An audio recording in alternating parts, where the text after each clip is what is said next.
कि पूर्वी और पश्चिम क्षेत्र में एक के बाद एक दो साइक्लोन्स चुनौती बनकर के आए।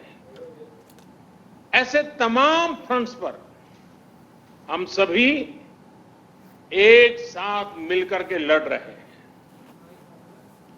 कभी कभी समय भी हमें परखता है, समय भी हमारी कसौटी करता है, परीक्षा लेता है।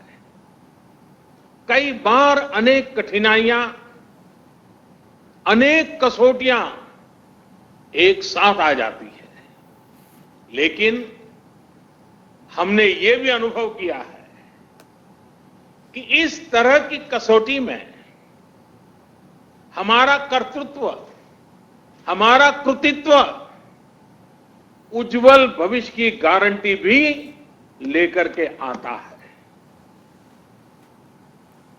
किसी कसौटी से हम कैसे निपट रहे हैं, मुश्किलों से कितनी मजबूती से लड़ रहे हैं, ये आने वाले अवसरों को भी तय करता है। साथियों,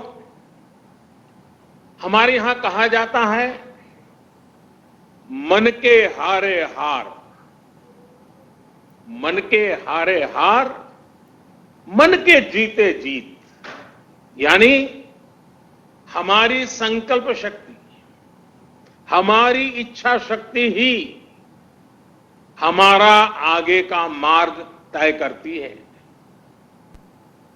जो पहले ही हार मान लेता है, उसके सामने नए अवसर दूर दूर तक नजर नहीं आते हैं। लेकिन जो जीत के लिए निरंतर प्रयास करता है, एक दूसरे का साथ देते हुए आगे बढ़ता है, उसके सामने नए अवसर भी उतने ही ज्यादा आते हैं और अवसर भी सामने चले आते हैं। साथियों, ये हमारी एकजुटता, ये एक साथ मिलकर बड़ी से बड़ी आपदा का सामना करना, ये हमारी संकल्प शक्ति, ये हमारी इच्छा शक्ति, हमारी बहुत बड़ी स्ट्रेंथ है। एक राष्ट्र के रूप में हमारी बहुत बड़ी ताकत है।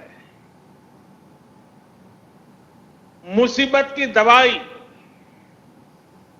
मुसीबत की एक ही दवाई है, मुसीबत की दवाई मजबूती है। मुश्किल समय ने हर बार भारत के डिटर्मिनेशन को अधिक स्ट्रेंथन किया है। एक नेशन के रूप में देशवासियों के रिजॉल्व को ऊर्जा दी है, संकल्प को शक्ति दी है।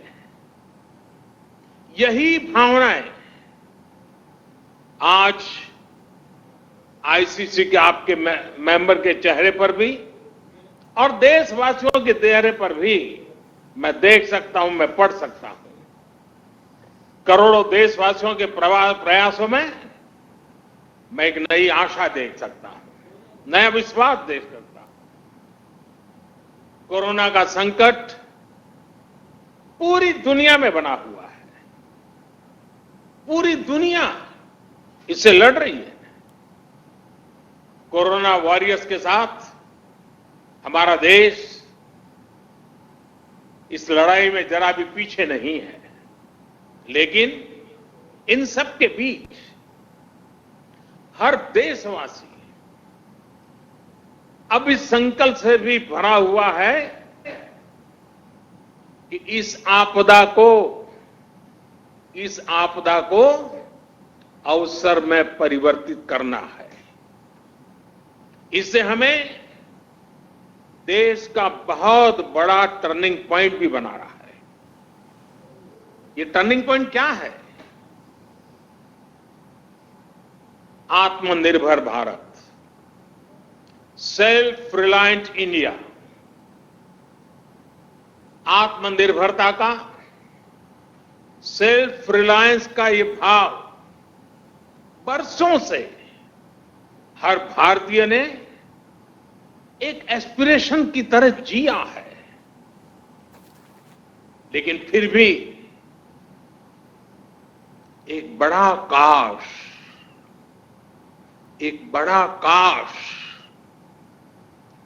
हर भारतीय के मन में रहा है, मस्तिष्क में रहा है। ये काश क्या है?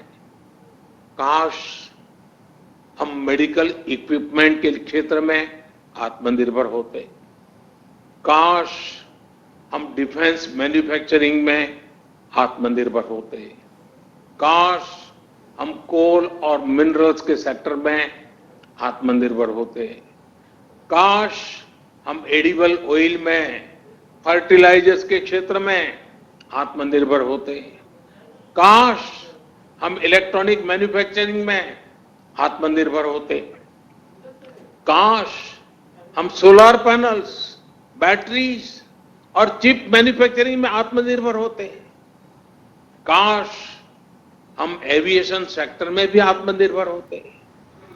ऐसे कितने सारे काश, अनगिनत काश हमेशा से हर भारतीय को झकझोरते रहे हैं। साथियों, एक बहुत बड़ी वजह रही है कि बीते 5-6 वर्षों में देश की नीति और रीति में भारत की आत्मनिर्भरता का लक्ष्य सर्वोपरि रहा है। अब कोरोना क्राइसिस ने हमें इसकी गति और तेज करने का सबक दिया है। इसी सबक से निकला है आत्मनिर्भर भारत अभियान। साथियों, हम देखते हैं परिवार में भी संतान, बेटा हो या बेटी, 18-20 साल का हो जाता है तो मां बाप उसे सबसे पहले कहते हैं कि अपने पैरों पर खड़े रहना सीखो। हर परिवार में सुना होगा, आप जो मुझे सुन रहे सबने सुना होगा कि 18-20 साल की उम्र में उनके मां बाप ने उनको कहा होगा कि बेटे बेटी अब अपने पैरों पर खड़े रहना सीखो। एक तरह से आत्मनिर्भर भारत का पहला पाठ परिवार से ही शुरू होता है। भारत को भी अपने पैरों पर ही खड़े होना होगा। पंतप्रधान मोदी या ठिकाणी उद्योजकांना संबोधित करताय। संकटाचा मुकाबला करणाऱ्यांना जिंकण्याची संधी आहे असं म्हणत त्यांनी उद्योजकांचा उत्साह वाढवण्याचा प्रयत्न केलाय। तर कोरोनाच्या लढाईमध्ये भारत आघाडीवर असल्याचं मोदींनी सांगितलंय।